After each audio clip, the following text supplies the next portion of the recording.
Ma femme m'a jeté du café chaud quand j'ai refusé de donner ma carte de crédit à son fils. Elle a crié « Donne l'argent ou dégage ». Alors je suis parti en silence. Quelques jours plus tard, elle est rentrée dans une maison vidée. Un inconnu en costume s'y trouvait. Elle a projeté le café en plein sur ma poitrine et a hurlé « Donne ta carte de crédit à mon fils, ou dégage ». Je suis sorti dans l'obscurité glaciale, pour découvrir ensuite que la maison ne lui appartenait pas vraiment. Ce moment a continué de tourner en boucle dans ma tête, longtemps après mon départ. C'est le son qui est revenu en premier. Pas sa voix, bien qu'elle ait été assez perçante, mais le sifflement, ce grésillement rapide et hideux lorsque le café brûlant a traversé le coton pour venir embrasser la peau nue. On aurait dit le bruit de quelque chose en train de mourir dans une poêle. Il était 7h12, un mardi matin, à Sylvania, dans l'Ohio. Je m'en souviens parce que je venais de vérifier l'horloge au-dessus du micro-ondes, celle qui avançait toujours de 4 minutes. La cuisine sentait la paperasse et le pain grillé brûlé. Le téléphone de 3 vibrait sur la table, bourdonnant contre le stratifié bon marché comme un insecte piégé. Je m'appelle Frank Calder. J'avais 58 ans ce matin-là. J'avais travaillé 30 ans comme électricien syndiqué à la section locale 8 de l'IB. J'avais câblé des écoles, des hôpitaux, des centres commerciaux. J'avais pris une retraite anticipée après une blessure à l'épaule qui n'avait jamais bien guéri. Je croyais au fait de payer ses factures à l'heure, de tenir sa parole, et de ne pas prendre ce qui ne m'appartenait pas. Je n'aurais jamais pensé me retrouver debout dans ma propre cuisine, agressé par ma femme. Doreen se tenait près de l'évier, serrant la tasse comme une arme. Ses yeux n'étaient pas fous.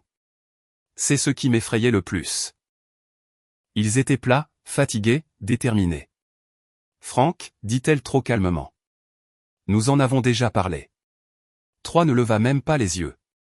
Il était assis à la table dans son sweat à capuche, les pouces glissant sur l'écran de son téléphone, laissant des traces de graisse de bacon sur la vitre. Les applis clignotent en rouge, marmonna-t-il.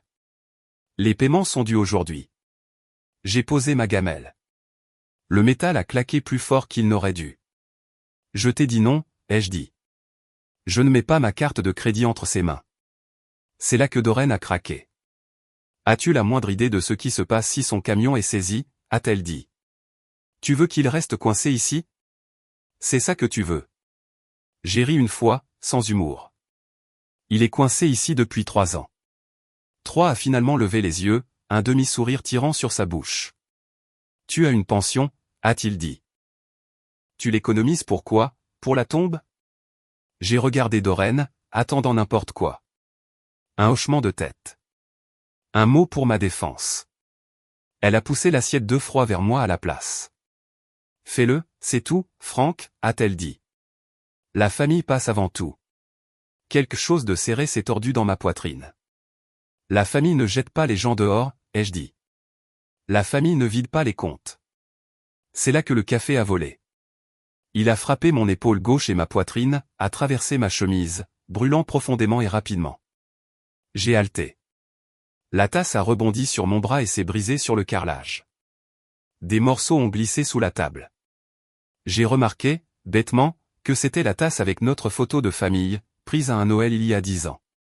Tous souriants, comme si rien ne pouvait jamais mal tourner. Donne l'argent ou sors, a hurlé Doreen. Ma peau semblait rétrécir, se recroqueviller. Je suis resté là une seconde, abasourdi, fixant la vapeur qui s'élevait de ma chemise. Puis j'ai hoché la tête. D'accord, ai-je dit. Ma voix semblait lointaine. Je pars. Je n'ai pas crié. Je n'ai pas menacé. Je suis allé au placard du couloir et j'ai pris ma veste, mes clés, mon portefeuille. J'ai tendu la main vers l'étagère et j'ai pris le petit coffre-fort. J'y gardais mes papiers et les actes de propriété, des choses que je ne confiais jamais tout à fait à quelqu'un d'autre. Troy a ricané. Il était temps. Je suis sorti dans le froid. L'air de mars a giflé ma chemise mouillée comme une punition. Le givre s'accrochait au bord du pare-brise de ma vieille Chevy. Je me suis assis sur le siège du conducteur et j'ai juste respiré. Chaque inspiration faisait mal là où la brûlure se resserrait déjà, comme une bande trop tendue. J'ai conduit directement aux urgences sur Monroe Street. L'infirmière a décollé ma chemise et a aspiré son souffle. C'est une vilaine brûlure, a-t-elle dit. Incident domestique? J'ai hésité, puis j'ai hoché la tête. Vous devriez prendre des photos, a-t-elle ajouté doucement. J'ai fixé les dalles du plafond pendant qu'elle bandait mon épaule. Je n'aurais jamais pensé avoir besoin de preuves contre ma propre femme, ai-je pensé, comme si je montais un dossier. Quand je suis retourné à ma voiture, mon téléphone a vibré, une notification de ma banque. Demande d'ajout d'utilisateur autorisé, 3 Asquin. Mes mains ont commencé à trembler. J'ai conduit jusqu'au parking du Tim Hortons, et je suis resté assis là, avec un gobelet d'eau glacée pressé contre ma brûlure. L'odeur du café me retournait l'estomac. J'ai appelé Ray Mercé, mon vieux copain du syndicat, le gars qui s'était tenu à mes côtés aux fêtes de retraite comme aux enterrements. Elle m'a jeté du café dessus, ai-je dit. Il y a eu un long silence. Puis Ray a dit, tu peux crècher chez moi. Cette nuit-là, allongé sur un fauteuil inclinable dans le sous-sol de Ray, mon épaule me lançait. Je ne cessais de repenser à une conversation de l'année précédente. Doreen, debout à la table de la cuisine avec une pile de papier. C'est juste pour nous protéger, avait-elle dit. Au cas où il t'arriverait quelque chose. Je me souvenais avoir signé avec un stylo noir. J'utilisais toujours du noir, mais sur la copie que j'avais vue plus tard, l'encre avait l'air bleue. J'ai fixé le plafond, écoutant la chaudière s'allumer et s'éteindre, et j'ai senti la brûlure sous mon pansement me démanger et se tendre. Pour la première fois, j'ai réalisé qu'être mis à la porte n'était peut-être pas la pire chose qui me soit arrivée ce matin-là. La maison était peut-être déjà en train de me glisser des mains. Le sous-sol de Ray sentait le béton humide et la vieille huile de moteur. Le fauteuil grinçait chaque fois que je déplaçais mon poids, et mon épaule me rappelait, par un tiraillement aigu, que la brûlure était toujours là, vivante sous le bandage. Le sommeil venait par morceaux. Chaque fois que je m'assoupissais, j'entendais à nouveau ce sifflement, le café frappant ma peau. Ray était déjà levé quand je suis monté, faisant frire des œufs dans une poêle en fonte comme il le faisait toujours. À 61 ans, les genoux en compote, le dos raide, mais bougeant toujours comme un homme qui avait pointé à l'usine toute sa vie. Tu as une sale tête, a-t-il dit en faisant glisser une assiette vers moi. Je me sens encore plus mal, ai-je répondu. Il n'a pas demandé de détails.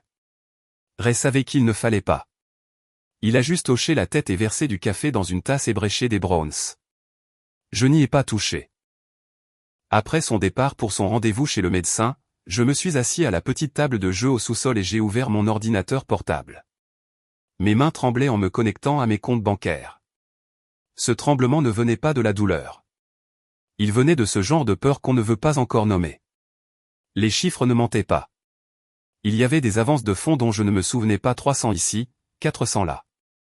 Des frais empilés sur des frais, un abonnement pour une application de paris sportifs dont je n'avais jamais entendu parler, un autre pour quelque chose appelé Express Boost. Tout ça depuis ma carte, tout ça au milieu de la nuit. J'ai cliqué plus profondément. Un prêt sur salaire, $500, le nom de Troy était attaché, mais avec mon adresse, mon numéro de téléphone, mon historique de crédit. Je me suis penché en arrière et j'ai fermé les yeux. Il ne voulait pas d'aide. Je pensais qu'il voulait un accès. Mon téléphone a sonné. Le nom de Doreen s'est allumé sur l'écran. J'ai répondu. Tu es content maintenant, a-t-elle dit. Pas de bonjour, pas de pause. Je suis brûlé, ai-je dit. Tu m'as jeté du café dessus. Tu m'as provoqué, a-t-elle claqué. Tu as humilié Troy. Il s'est humilié tout seul, ai-je dit, en essayant de me voler. La voix de Troy est passée par le haut-parleur, forte et tranchante. Voler? Tu vis sur le salaire de maman depuis que tu t'es blessé. J'ai ri amèrement. J'ai payé cette maison pendant 20 ans. Toi, tu ne travailles même plus, a-t-il dit. À quoi tu sers? Doreen ne l'a pas arrêté. Elle a juste soupiré. Franck, reviens et sois raisonnable. J'ai fini d'être raisonnable, ai-je dit avant de raccrocher. 1 heure plus tard, j'étais assis en face d'une femme nommée Paula, à l'agence bancaire de la 5e avenue. Elle portait des lunettes de lecture au bout d'une chaîne et avait la voix calme et posée de quelqu'un qui a vu beaucoup de situations compliquées. Elle a écouté sans m'interrompre pendant que je déballais tout, la brûlure, la demande, les frais. Quand j'ai fini, elle a croisé les mains. Je vois ça plus souvent que vous ne le pensez, a-t-elle dit. Surtout avec les clients plus âgés, la pression familiale. Aidez-moi juste cette fois. Qu'est-ce que je fais, ai-je demandé. On arrête tout, a-t-elle dit. Ce jour-là, elle m'a guidé étape par étape. Alerte fraude, nouvelle carte, nouveau mot de passe. Elle a bloqué toute tentative d'ajout d'un utilisateur autorisé. Elle m'a aidé à ouvrir un compte chèque séparé et à rediriger le dépôt de ma pension. Ce n'est pas vous qui abandonnez votre famille, a-t-elle dit doucement. C'est vous qui vous protégez. Cette phrase est restée gravée en moi. En quittant la banque, j'ai ressenti quelque chose que je n'avais pas ressenti depuis mardi matin. Le contrôle. Ça n'a pas duré. Dans la soirée, mon téléphone vibrait sans arrêt. Ma sœur Linda, 2 gars de l'église, un voisin à qui je parlais à peine. Pourquoi es-tu parti, Franck? Doreen dit que tu es parti. Qu'est-ce qui se passe avec toi? Je n'ai répondu à aucun d'entre eux. Le jeudi après-midi, je suis retourné à la maison pour récupérer des vêtements et mes outils. Je me suis garé de l'autre côté de la rue et j'ai fixé l'endroit que j'avais peint, réparé, déneigé et payé. La porte du garage ne s'est pas ouverte. J'ai tapé le code à nouveau. Rien. 3 est sorti de la cour latérale, des clés pendant à son doigt, souriant comme s'il m'attendait. Code changé, a-t-il dit. Tu ne vis plus ici. Je viens chercher mes affaires, ai-je dit. Tu as déjà eu ce que tu méritais. J'ai remarqué le camion, alors. Un Ford F-150 noir brillant, sentant encore le neuf, garé exactement là où ma vieille Chevy avait l'habitude de se trouver. 3 s'appuyaient contre lui comme si c'était un trône.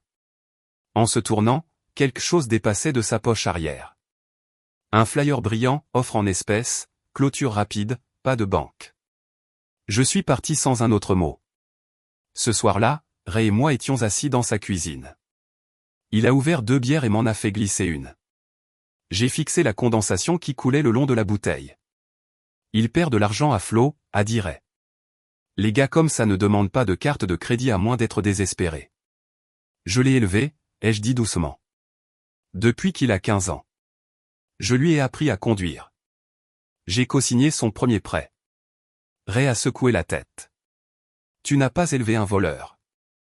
Tu en as fait confiance à un. Le vendredi matin, en passant devant la maison pour aller au bureau de l'avocat, j'ai vu 3 dans l'allée, en train de parler à un homme que je ne reconnaissais pas. Un costume gris bon marché, pas de cravate.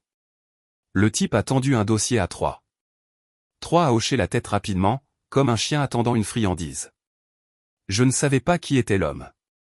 Mais je savais une chose. 3 ne cherchait plus ma carte de crédit. Il cherchait quelque chose de plus gros. Et quoi qu'il prévoie, il était assez stupide pour penser que je ne le remarquerais pas. Le bureau de Diane Holloway se trouvait au-dessus d'une agence d'assurance fermée sur Main Street, le genre d'endroit devant lequel on passe 100 fois sans jamais le remarquer, sauf si on a besoin d'aide. La cage d'escalier sentait la poussière et le vieux nettoyant pour tapis.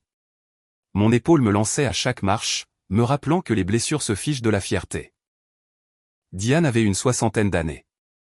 Les cheveux gris tirés en arrière, des lunettes perchées bas sur son nez. Son bureau sentait le papier, le vrai papier, et le tonneur d'imprimante. Pas de posters inspirants, juste des étagères de classeurs et une photo encadrée d'un palais de justice du centre-ville que je reconnaissais. Racontez-moi depuis le début, a-t-elle dit en cliquant sur un stylo. Je l'ai fait. Le café, la demande de carte de crédit, 3, la banque, le flyer. Elle n'a pas bronché une seule fois. Quand j'ai fini, elle s'est penchée en arrière et a dit, « Franck, on va ralentir tout ça. On ne règle pas la panique par la panique. » Elle a étalé mes documents sur le bureau. Les actes, les relevés, les papiers du trust que Doreen avait insisté pour que nous mettions en place après ma blessure à l'épaule. C'est un trust révocable, a dit Diane. Vous êtes le constituant. Cela signifie que c'est à vous. Ou ça l'était. Elle a fait glisser une page vers l'avant. Cet amendement, c'est le problème. Mon estomac s'est noué. L'encre avait l'air fausse. Bleu, pas noir. Je signe toujours en noir, ai-je dit. Diane a hoché la tête. Vous seriez surpris de voir à quel point cela compte souvent. Elle a pointé la ligne du témoin. Ce témoin, ce n'est pas un notaire. Il n'est pas neutre. Il est lié à 3. J'ai serré la mâchoire. Alors, qu'est-ce que ça veut dire? Ça veut dire qu'il y a matière à prouver une influence indue, a-t-elle dit. Mais ça veut aussi dire que rien n'est automatique. Nous avons besoin de preuves et de patience. La patience n'avait jamais été mon fort. Le câblage m'avait appris à résoudre les problèmes rapidement, mais là, il ne s'agissait pas de cuivre et de conduit. Il s'agissait de papier et de personnes. Diane a exposé le plan, simple et clair. Premièrement, une séparation légale, non pas parce que je voulais être libre, mais parce que cela me donnait un statut. Deuxièmement, une motion d'urgence pour l'usage exclusif du domicile, citant l'agression et la coercition. Troisièmement, une demande de gel de tout changement au trust jusqu'à ce que le tribunal les examine. Ce n'est pas de la vengeance, a-t-elle dit. C'est de la protection. J'ai hoché la tête, bien que ma poitrine semblât vide. Ce n'est pas un monstre, ai-je dit. Doreen a peur. Elle a peur de finir fauchée. Les yeux de Diane se sont adoucis pendant une demi-seconde. La peur fait faire de terribles calculs aux gens, a-t-elle dit, mais elle n'excuse pas ce qui s'est passé. Ray m'a aidé à récupérer ce que je pouvais de la maison légalement et prudemment. Pendant que Doreen et Troy étaient sortis, nous avons rassemblé le courrier dans la boîte qui portait encore mon nom. À l'intérieur d'une boîte de céréales sur l'étagère du garde-manger, j'ai trouvé des lettres pliées avec des tampons rouges, en retard, dernier avis. Elles ne m'étaient pas adressées. De retour dans le bureau de Diane, je les ai étalées. Elle n'a pas souri. Elle a juste hoché la tête comme un médecin confirmant un diagnostic. Il se noie, a-t-elle dit. Et les gens qui se noient s'accrochent à tout ce qui flotte. Cet après-midi-là, mon téléphone a vibré à nouveau. Demande de crédit reçu. J'ai senti quelque chose se fissurer en moi. Pas de la colère cette fois, mais de la clarté. Troy n'était pas imprudent. Il était acculé. Et les hommes acculés commettent des erreurs publiques. Diane a déposé l'émotion avant la fin de la journée. En quittant son bureau, elle a dit, « Frank, si quelqu'un se présente en prétendant acheter votre maison, appelez-moi. N'entrez pas dans le jeu, laissez la paperasse parler. » Ce soir-là, allongé dans le fauteuil de Ray, mon épaule me démangeant sous le bandage, j'ai fixé le ventilateur de plafond qui tournait lentement. J'avais passé ma vie à réparer des choses avec mes mains. Maintenant, j'apprenais à me battre avec de l'encre. Et l'encre, je commençais à le comprendre, dure plus longtemps que les bleus. Je n'ai pas vu cela arriver moi-même. J'en ai entendu parler par la voix de Doreen. Aigu, paniqué, se brisant sur mon téléphone alors que je me tenais dans l'allée de Ray, les clés à la main, ne sachant pas si je devais monter dans le camion ou simplement m'asseoir sur le trottoir. « Il y a un homme dans la maison », a-t-elle dit. « Frank, qu'est-ce que tu as fait ?» J'ai fermé les yeux. « Quel genre d'homme ?» ai-je demandé. « Un étranger. Un costume. Il est calme. Trop calme. Sa respiration s'est bloquée. Il dit que je n'ai pas le droit d'être ici. » C'était jeudi, à 16h40, l'heure où la lumière s'amincit et où tout semble exposé. Plus tard, j'ai appris qu'il s'appelait Malcolm Pierce, gestionnaire immobilier agréé, agissant sur instruction du fiduciaire en attendant l'examen du tribunal. Pas de sirène, pas de cri, juste un presse-papier et une voix qui ne montait pas, peu importe combien Doreen hurlait. « Madame, lui a-t-il dit, j'ai besoin que vous reculiez pendant que je termine l'inventaire. » Doreen a dit qu'elle lui avait demandé pour qui il se prenait. « Je représente la propriété, » a dit Malcolm, pas les personnes. Troy a fait irruption derrière elle, gonflé comme un coq. « Vous ne pouvez pas faire ça, » a-t-il dit. « C'est notre maison. » Malcolm n'a pas scié. « Monsieur, vous n'êtes pas sur l'acte de propriété, pas nommé dans le trust, et pas listé sur les comptes de service public. Veuillez sortir. » Cette phrase a fait plus de dégâts que n'importe quelle menace que j'aurais pu proférer. Quand Doreen m'a enfin rejoint, elle sanglotait. « Tu m'as prise au dépourvu, » a-t-elle dit. « Tu m'as humilié. Tu m'as jeté du café dessus, » ai-je dit doucement, et tu m'as dit de sortir. Il y a eu un silence sur la ligne. Je pouvais entendre Troy en arrière-plan faire les 100 pas, jurer. « Tu n'avais pas besoin d'impliquer des étrangers, » a-t-elle dit. J'ai regardé mon épaule bandée. « Tu l'as déjà fait, » ai-je dit. « Tu ne les as juste pas appelés par ce nom. » Après l'appel, Ray m'a tapé dans le dos. « C'est ça le truc avec le papier, » a-t-il dit. Ça ne discute pas, mais les retombées sont arrivées vite. Ma sœur a appelé ce soir-là. Doreen dit que tu as envoyé un type pour la virer. J'ai envoyé une ordonnance du tribunal, ai-je dit. C'est ta femme, a dit ma sœur. pas ton ennemi. J'avais envie de hurler. Au lieu de cela, j'ai fixé la tache d'huile sur l'allée de Ray et j'ai dit, j'essaie de garder un toit au-dessus de ma tête. Le vendredi matin, la nouvelle s'était répandue. Au restaurant, à l'église, les gens choisissaient leur camp sans poser de questions. J'ai failli perdre mon sang-froid quand un gars que je connaissais depuis 20 ans a secoué la tête en me voyant et a dit, je n'aurais jamais pensé que tu lui ferais ça. Ce qui m'a gardé stable, ce n'était pas la colère. C'était l'image de Malcolm debout dans mon salon, cataloguant les meubles avec un stylo comme si c'était juste un jeudi ordinaire. Cet après-midi-là, Troy m'a laissé un message vocal. Sa voix était mince, tendue. Tu te crois malin, a-t-il dit. Tu penses que des papiers te rendent intouchable? Je vais te ruiner. Je n'ai pas rappelé. Au lieu de cela, j'ai transféré le message à Diane. Elle a répondu par une seule ligne, bien. Laissez-le continuer à parler. Dans la soirée, Malcolm avait terminé l'inventaire. Rien de tape à accent grave-l'œil, pas de drame, juste de la documentation. Ce qui était à moi. Ce qui était commun. Ce qui ne pouvait pas être touché. Doreen a envoyé un dernier SMS. S'il te plaît, arrête tout. J'ai tapé, effacé, tapé à nouveau. On laissera le juge décider. Je me suis assis sur le bord du fauteuil de Ray, écoutant le bourdonnement de la chaudière, la brûlure me démangeant comme elle le faisait toujours quand j'étais anxieux. Pour la première fois depuis mardi matin, j'ai senti le sol bouger, non pas sous moi, mais sous eux. L'étranger en costume n'avait pas élevé la voix. Il n'en avait pas eu besoin. Les vendredis soirs à la salle du VFW avaient leur propre rythme. Le même cliquetis des assiettes, la même odeur de morue frite et de salade de choux, les mêmes hommes s'installant dans des chaises en métal comme si leurs articulations étaient quelque chose avec quoi il fallait négocier. Je n'avais pas prévu d'y aller, mais Ray a dit que rester à l'écart paraîtrait pire. Alors, j'y suis allé. La salle est devenue calme, de cette façon que les gens font semblant de ne pas remarquer. Pas silencieuse, juste plus mince. Les conversations baissaient, les regards glissaient sur moi trop vite. J'ai pris un plateau et je me suis mis dans la file. La brûlure sous ma chemise me démangeait, la peau encore tendue comme pour me rappeler de ne pas oublier. Franck, a dit quelqu'un. Et un demi-sourire, un hochement de tête, puis un murmure derrière moi. C'est lui? Il est parti, c'est vrai? J'ai entendu dire qu'elle avait peur. J'ai gardé les yeux sur le poisson. À une table dans le coin, Doreen était assise, raide, les mains jointes autour d'un gobelet en papier. Troy était affalé à côté d'elle dans une veste neuve, le bras drapé sur la chaise comme s'il était propriétaire de l'endroit. Quand il m'a vu, sa bouche s'est courbée vers le haut juste assez. Ray s'est penché près de moi. Ne mords pas à l'hameçon, a-t-il murmuré. Laisse-le parler.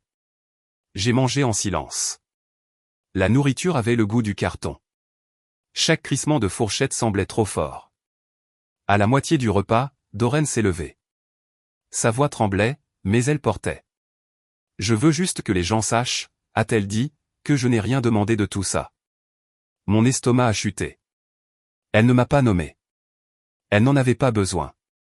Troy est intervenu en douceur. Franck est confus, a-t-il dit. Il a été soumis à beaucoup de stress. On essayait juste de l'aider. Quelques têtes ont hoché. J'ai senti mes mains se fermer en poing sous la table. La voix de Diane a résonné dans ma tête, gagnée sur le papier. Après le dîner, dehors, sous les lumières jaunes bourdonnantes, un homme que je connaissais à peine s'est approché de Ray. J'ai vu Troy la semaine dernière, a-t-il dit doucement. Avec un type qui parlait vite, des papiers impliqués. Les sourcils de Ray se sont levés. Il m'a jeté un coup d'œil. C'était la première fissure. Le lundi matin est arrivé, froid et gris. Le palais de justice sentait le vieux bois et le désinfectant. Je me suis assis sur un banc dur, les mains jointes, le cœur battant lentement et lourdement. Troy est entré, portant un costume bleu marine bon marché. La manche avait encore une étiquette coincée sous le poignet. Quand il a essayé de s'appuyer contre le mur, un huissier s'est raclé la gorge. Troy Asquin, a dit l'homme. Tenez-vous droit. Troy a rougi. Il a marmonné. Doreen évitait mon regard. À l'intérieur de la salle d'audience, Diane a parlé clairement.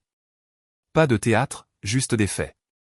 Les photos de la brûlure, les relevés bancaires, l'amendement du trust, la déclaration du voisin, l'inventaire de Malcolm. 3 a essayé d'interrompre une fois. La juge a levé la main. Monsieur, a-t-elle dit, vous aurez votre tour. Il ne l'a jamais vraiment eu. Quand ça a été fini, Doreen s'est effondrée dans le couloir. Je ne pensais pas que ça irait aussi loin, a-t-elle sangloté. Il a dit que ce serait temporaire. Je l'ai regardée, vraiment regardée. Elle semblait petite, vieille. Je t'ai demandé d'arrêter, ai-je dit. Tu m'as dit de partir. Elle a tendu la main vers mon bras, puis s'est figée en voyant le bandage. Son visage s'est chiffonné. Je suis désolé, a-t-elle chuchoté. J'ai reculé. Certaines excuses arrivent trop tard pour réparer quoi que ce soit. Alors que 3 étaient escortés pour régler une autre affaire mandat de circulation, amendes impayées, les gens regardaient. Pas lui. Moi. Dehors, Ray a posé une main sur mon épaule. Tu as tenu bon, a-t-il dit. C'est comme ça qu'on gagne. J'ai hoché la tête, regardant Doreen disparaître seule en bas des marches. La foule du VFW parlerait. Ils le faisaient toujours. Mais maintenant, ils avaient toute l'histoire. La salle d'audience s'est vidée comme le fait une pièce après une tempête, chaises qui raclent, papier qui s'agite, voix basse et incertaine. Je suis resté assis un moment, les mains jointes, laissant ma respiration ralentir. Mon épaule me démangeait sous le bandage, un rappel sourd que la douleur ne part pas juste parce que les cris s'arrêtent. Diane s'est penchée vers moi. C'est fait, a-t-elle dit. Du moins la partie qui compte. Les ordres du juge étaient assez clairs. L'amendement du trust était gelé en attendant examen. La tentative de faire levier sur la maison n'a mené nulle part. 3 a été banni de la propriété et a reçu l'ordre de ne pas avoir de contact avec moi. Toute nouvelle manigance financière lui vaudrait des ennuis bien plus graves que des contraventions impayées. Pas de feu d'artifice, pas d'applaudissements, juste de l'encre. Alors que les gens passaient, je sentais des yeux sur moi, curieux, prudents, en train de recalibrer. Les mêmes personnes qui avaient chuchoté à la soirée poisson hochaient maintenant la tête rapidement et maladroitement, comme s'ils m'avaient croisé dans un rayon d'épicerie et ne savaient pas quoi dire. Doreen attendait près des portes. Elle avait l'air plus petite que dans mes souvenirs. Ses épaules étaient voûtées, ses mains tordaient un mouchoir jusqu'à ce qu'il se déchire. Quand nos yeux se sont rencontrés, elle a dégluti. Frank, a-t-elle dit. Je me suis approché. De près, je pouvais voir les lignes au coin de sa bouche, celles qui se creusaient quand elle s'inquiétait. Je me souvenais des matins où ces lignes signifiaient qu'elle pensait aux factures ou à la santé de sa mère. Je me souvenais l'avoir aimée pour ça. La façon dont elle portait les fardeaux en silence. Je ne pensais pas qu'il essaierait de la vendre, a-t-elle dit. Il m'a dit que c'était juste de la paperasse, que ça gagnerait du temps. J'ai hoché la tête. Le temps coûte cher, ai-je dit, et il dépensait le mien. Elle a jeté un coup d'œil à mon épaule. Je n'ai jamais voulu te faire de mal. Je n'ai pas répondu tout de suite. Dans ma tête, j'entendais à nouveau le sifflement, la tasse qui se brise, les mots qui ont suivi. Je te crois, ai-je dit finalement. Mais te croire ne répare pas ce qui s'est passé. Ses yeux se sont remplis de larmes. Elle a tendu la main, puis l'a laissée retomber. Est-ce qu'on peut recommencer? La question a flotté entre nous comme de la fumée. Je ne sais pas, ai-je dit. Pour l'instant, j'ai besoin de calme. Elle a hoché la tête comme si elle s'y attendait. Nous sommes restés là une seconde de plus, puis elle s'est tournée et a descendu les marches seule. Ray m'attendait dehors, les mains dans les poches de sa veste. Un café, a-t-il demandé, souriant à moitié. Pas aujourd'hui, ai-je dit. Nous sommes retournés à la maison en silence. La rue semblait la même. Des arbres nus, des trottoirs fissurés, un panier de baskets sans filet. Quand j'ai déverrouillé la porte, l'odeur à l'intérieur m'a arrêté. Vieux tapis, nettoyant au citron, et faiblement, le café. Les étiquettes d'inventaire de Malcolm avaient disparu. Les pièces semblaient plus grandes sans le bruit de 3 pour les remplir. J'ai marché lentement, touchant le dossier d'une chaise, le bord du comptoir. Dans la cuisine, la tasse brisée n'était plus là. À sa place se trouvait une tasse blanche ordinaire, propre et vide. Je suis resté là un long moment. Cette nuit-là, j'ai dormi dans mon propre lit. Le matelas a grincé comme il l'avait toujours fait. Le ventilateur de plafond cliquetait sur son réglage le plus bas. Quand je me suis tourné sur le côté, mon épaule a tiré et s'est apaisée. Le matin, je suis allé au restaurant sur Centrale. Même box, même serveuse. Elle a posé une assiette d'œufs et de pain grillé et a dit « Semaine difficile ». J'ai souri légèrement. On peut dire ça. Un homme du VFW s'est arrêté à ma table. Puis un autre. Pas de discours, juste des hochements de tête. Une main sur mon épaule. De la reconnaissance. Cela comptait plus que de gagner ne l'a jamais fait. Je ne vous dirai pas que tout s'est arrangé tout seul. Ce n'est pas le cas. Le papier peut protéger une maison, mais il ne peut pas reconstruire la confiance. Certains soirs, le silence semble trop grand. Certains matins, je tressaille encore quand je sens l'odeur du café qui coule. Mais j'ai appris quelque chose à 58 ans que j'aurais aimé apprendre plus tôt. L'amour ne doit pas vous coûter votre dignité. La famille n'a pas le droit de vider vos comptes et d'appeler ça de l'aide. Et quand les mots échouent, le papier lent, ennuyeux et honnête peut dire la vérité à voix haute. Si vous écoutez ceci et que vous avez déjà dû partir pour vous sauver, sachez ceci. Vous n'êtes pas faible d'avoir choisi la sécurité plutôt que le silence. Vous n'êtes pas cruel d'avoir tracé une ligne. Parfois, la chose la plus courageuse qu'une personne puisse faire est de dire non et de le penser vraiment.